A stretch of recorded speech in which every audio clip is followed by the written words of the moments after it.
সালামু আলাইকুম। জমের গাড়ি মরণ নামের 4 কোটির উপর ভিনা বাড়ায় চলব ওই গাড়িতে, কারো মৃত্যু রাস্তাঘাটে, কারো মৃত্যু বাড়িতে। ধনী গরিব সবার একই অবস্থা, রেখে যাবে দুনিয়া বেদন। বাহারি রঙের কাপড় ছেড়ে পোষার কালো দেহে উঠবে শুধু সাদা কাপন। কেউ খাটবে আমার লাশ নিয়ে, আর কেউ আমার কীর্তির কথা বলবে সবাকুলে।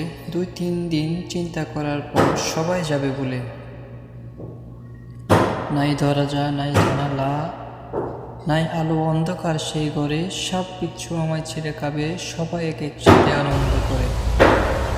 তখন আমার দেহের সৌন্দর্য আর থাকবে না, থাকবে মাটি আর ধুলো। আর আমি পড়ে রইলাম দুনিয়াতে, আর দুনিয়াতে আমি পড়ে রয়েছি নিয়ে যত সব রং তামাশাগুলো। যৌবনকালে ইবাদত করতেছি না, প্রবীণ হলে করব বলে। এমনটা যদি হয় মরে যাব আজ, তখন কি উত্তর দিব 2 ফেরেশতা প্রশ্ন করিলে। ধন্যবাদ গাইস। ভুল হলে কমেন্ট দৃষ্টিতে দেখবেন, আর ভালো লাগলে লাইক কমেন্ট শেয়ার করতে ভুলবেন না। আসসালামু আলাইকুম।